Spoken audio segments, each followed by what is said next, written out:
What's going on, family? How we doing this evening? I got another great verses of the day before I take my lay. And today's verses are going to come out of Psalm 23, verses 5 and 6.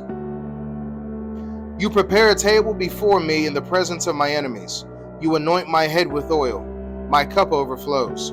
Surely your goodness and love will follow me all the days of my life, and I will dwell in the house of the Lord forever. Furthermore, you prepare a table before me in the presence of my enemies. David may be imagining himself at a banquet table with his enemies as captive overlookers. This verse could also be interpreted as David's dependence on God and that God's power provides everything needed for a godly life. You anoint my head with oil, my cup overflows. In ancient times, a gracious host would anoint their guests with oil to show honor and welcome. Being anointed with oil could also mean being chosen, consecrated, and commissioned for a holy task.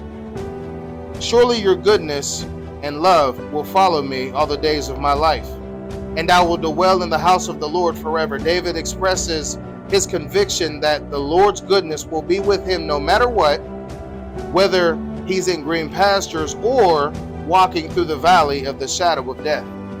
And in the same way that David was so sure, that he was so happy with the fact that he knew God was with him through every walk, through every trial, through every situation he had went through, knowing in his heart of hearts that the God that he so loved would follow him until the day there was no more him left to follow.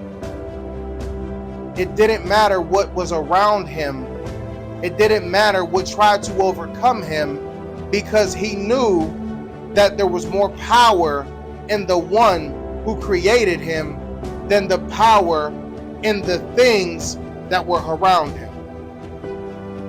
We can take so much from this passage of scripture, because in the same way that God was protecting and providing for David is the same way that he will protect and provide for his people who believe and trust in him today.